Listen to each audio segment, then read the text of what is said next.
matches for Snoxtar. So we do know that it is going to be a Jagged Maw first. No life, only Stormgate, indeed. So let's go ahead and update this stuff as well. We have a Jagged Maw first game. And I'm going to add the time too. So this is 40:30, thereabouts. Perfect. And I'm going to go here and join their lobby.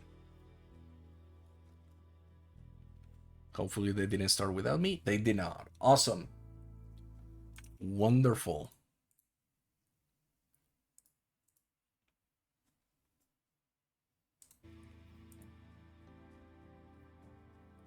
So we're going into the finals. This should be very fun. Welcome everybody to the Alpha Navigators Cup Europe, Middle East, and Africa Grand Finals for the 9th edition of the tournament. We have on the bottom, it is Snoxtar, the Polish player, top 16 player on EGC, on the EGC Open, if you didn't know already. And his opponent on the top, playing as the Red Infernal, it is going to be TheoRy from Aftermath, the champion of the Alpha Navigators Cup Season 0 Finals. He had the best season on Season 0, winning over 300 points in the Season 0 standings. Snoxtar, when I talked to him about the Alpha Navigators Cup and the season and everything like that, he was like, well, I want to win it too. I want to participate. I want to win. He didn't know the TANC was running for a long time, but now he knows and now he wants to win. So we're probably going to see a lot of Snoxtar in the Alpha Navigators Cup into the future, which makes me very, very happy. And I hope we do see a lot of this beautiful map, Jagged Maw.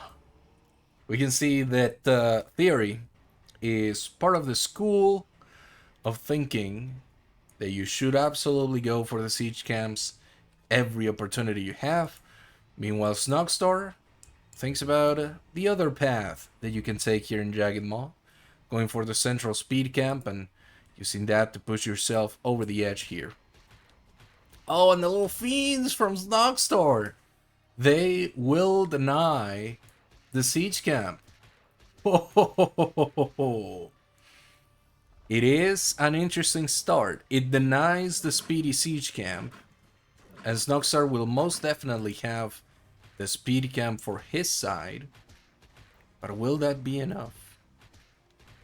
TheoRy is going for an expansion behind this, which I think he thought would have been more protected given that he was going to have a siege open. But unfortunately, that is not the case. Instead, it is now down to TheoRy. If he cancels this, the imp is going to die either way. But do you cancel? Do you remain? Could this be a quick map 1 for Snoxtar to open the series? You see now the fiends going through. Big engagement against the Iron Vault as well. So 2 conclaves versus a whole lot of Infernals, Fiends. 2 Shroud Stones, a Shroud Stone and a Meat Farm going up. They are going to be good to try and get a Labyrinth going, but unfortunately the Gaunt's were on the outside and the Imps are going to have to fight this, but they don't have the will to fight all of these Fiends, and the Gaunts are there, and TheoRy GG's out. The clock strikes 3 minutes, and TheoRy says GG. We're going into game number 2 with Snoxtar, just snapping away a game, just like that. What a matchup. What a matchup. We have Jagged Maw never disappoints, fellas. Never disappoints.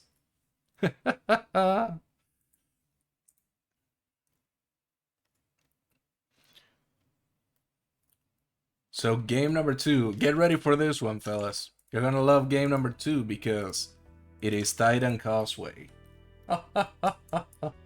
Most passive Jagged Maw game, indeed. Indeed. We're going into a game number 2.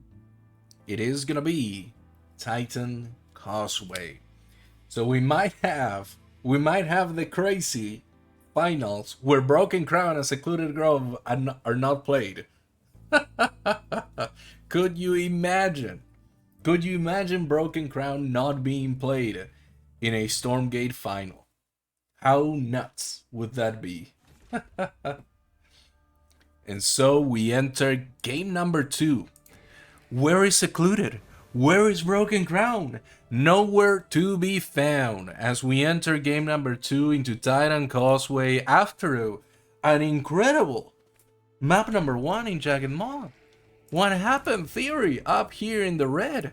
He's opening with an Iron Vault and a Conclave, thinking better of himself than just opening Conclave like the last game. And on the other side, Snoxtar, the Polish player, he won a VTL match earlier today. He finished it out in the middle of TANC. He said, you know what, I'll win a team tournament while I'm at it.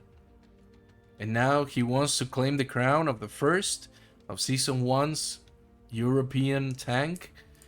Pushing with an imp very far forward, potentially for a Shroudstone Tower too. Let's see what these players will throw out into the field. I'm even more excited to see where we go for game 3 at this point, regardless of the result, because, like I said, no Broken Crown, no Secluded Grove, and that was the choice by the players. And we'll see how they choose to engage on Titan Causeway. Interestingly enough, neither of these players have gone for something that we've saw before, which is to be very aggressive with your Iron Vault and throw it down into the speed camp. Instead, TheoRy follows the same theory, the hypothesis that we've seen Snoxtar 2, which is to have your Brute and your Gaunt. To have your Brute and your Gaunt be the ones engaging the speed camp alone. The Brute dies and it doesn't split manually, meaning that the Fiends end up with a little bit of lower health than normal. Hypothesis, yeah. I'm trying so hard with these puns and, word games. So we see then TheoRy take the high ground with the Vision Camp. Engagement now onto the natural of Snoxtar. A good number of Fiends for TheoRy, but he'll think better of that and push back. On the other side, Snoxtar is more than ready to engage an expansion here that TheoRy will surely be thinking about at this moment. It seems like TheoRy is gonna get both of the Vision Camp, which always provides you with a nice net benefit, not only in terms of Luminite, but keeping a good vision on a very important... Here's something that you might not realize immediately about Titan Causeway's Vision Camps, and that is that they provide a crucial way to look at where your opponent is moving units onto this low ground.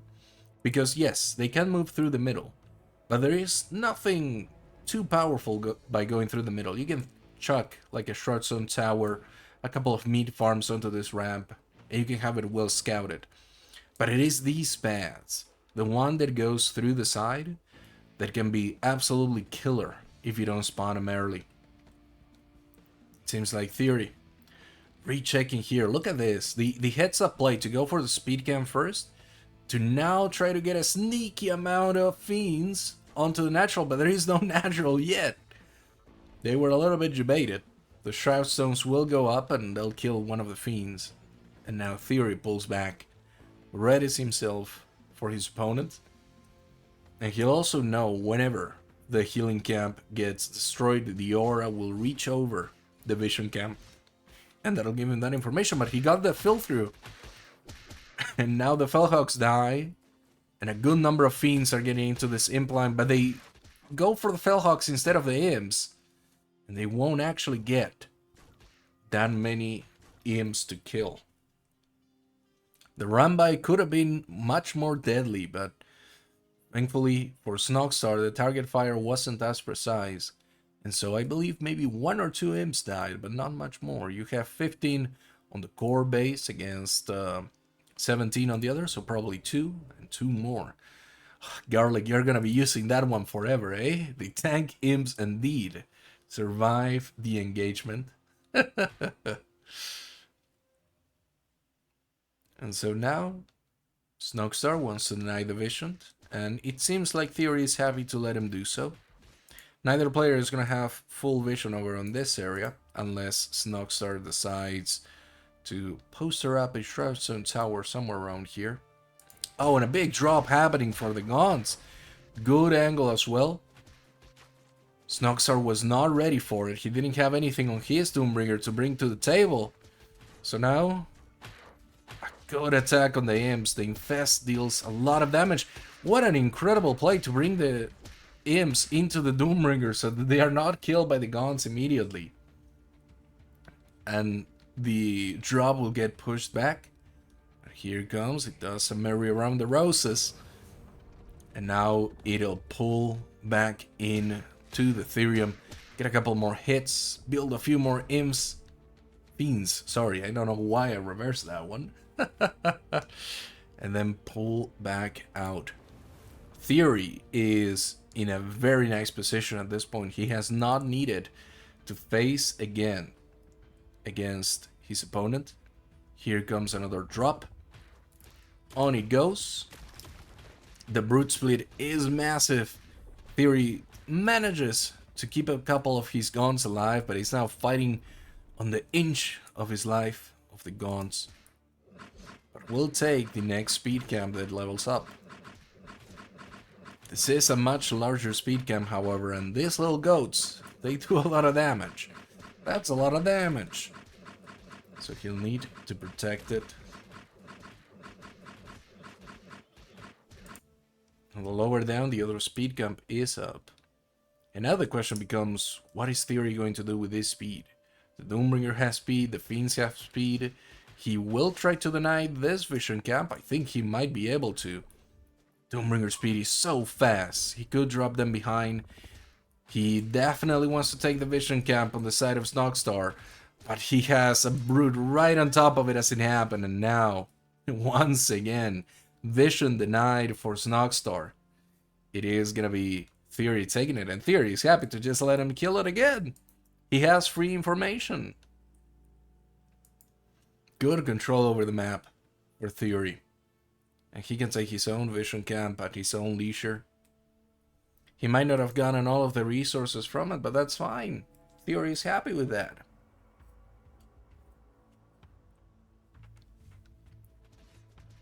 Going for the healing camp. And now the sneaky Doombringer for Snoxtar is going to get spotted here by the Fiends before it reaches the full Luminite line. And unfortunately for him, TheoRy's army was right there. And a Shroudstone manifestation is going to push everything back. As TheoRy expands into his third too. Another drop, but only gets a couple of waves off and has to recall back to his base. Snoxtar starting to feel that pressure. He has to be thinking, what could I do? How could I manage this? I need a third base. I need to get my drops to work. TheoRy has a big army and vision over my area of the map. Going now for this speed camp. TheoRy is thinking this could be very deadly. There is a hidden forest here. It is a thin forest.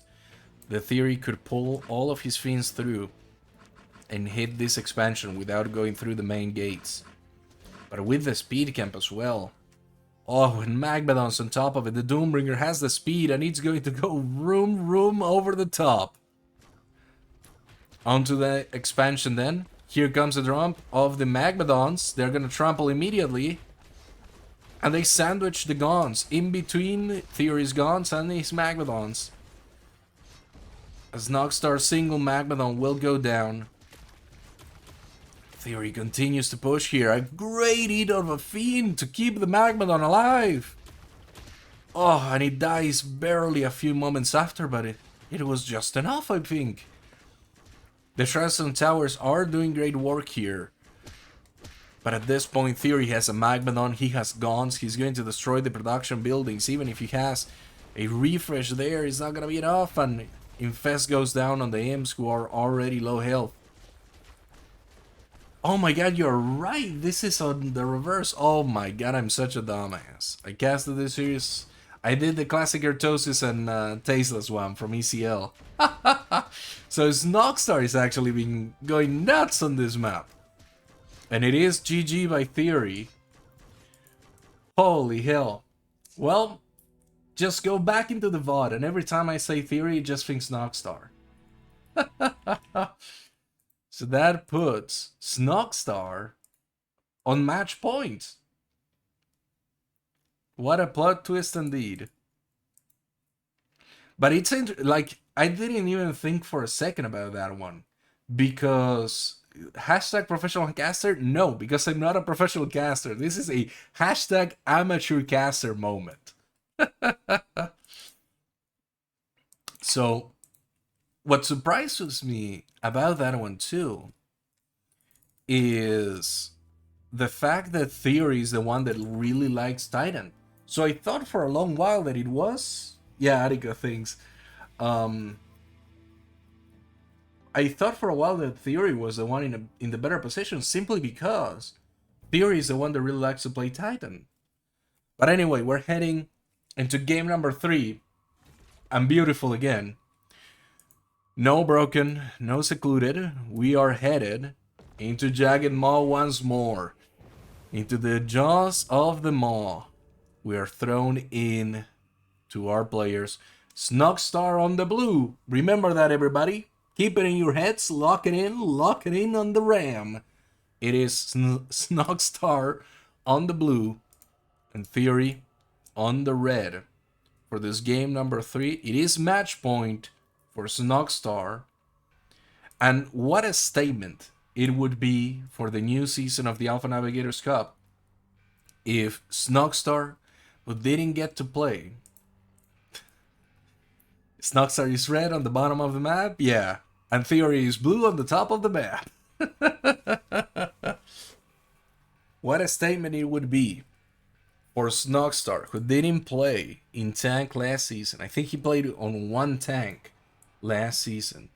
To come into the first TANC of Season 1 and make it a 3-0 win over the champion of last season.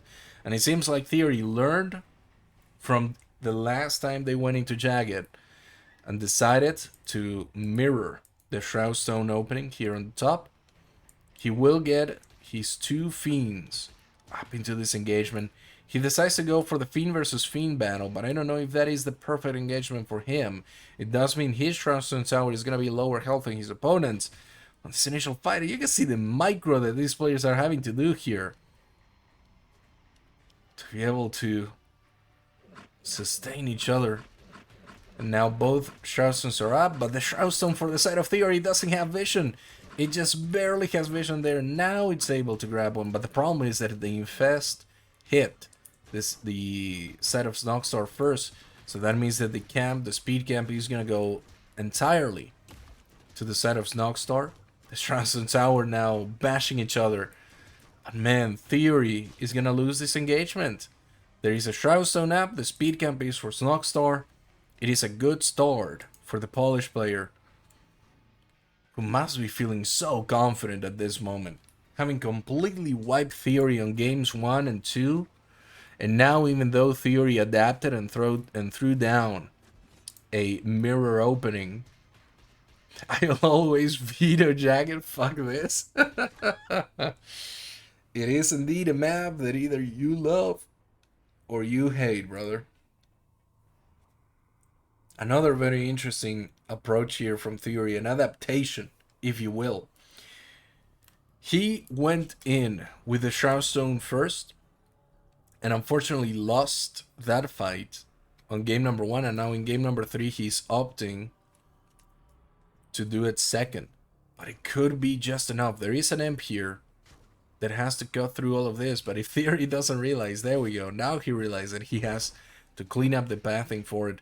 Oh, but look at this, look at Snoxtar. Snoxtar says, okay, fuck that, fuck your siege, I'm just going to your base. Here come the Fellhawks to try and provide some help. Shroud Stone Tower in the base can do a lot of good damage. And now the brutes are coming in from behind. Careful, Snoxtar. Your guns might be up to something here, but they'll get killed in just a second. And off they go. Now the siege continues to be cleaned up. The Shamson Tower is doing its job, keeping the aggro up, making sure that this continues to go. And now the imp has finally cut through, but both players are thinking about the siege camps. Could we see a steal happen here? If Snoxtar decides that he'd rather engage here, it could be an ugly fight for our friend TheoRy. He's having to fight on multiple fronts, and he has to be careful because he is weakening the siege, but that means that Snoxtar can take the siege for himself. A classic TheoRy maneuver being stolen by Snoxtar. And GG's out immediately. Oh my goodness. Snoxtar has won the Alpha Navigators Cup EMEA.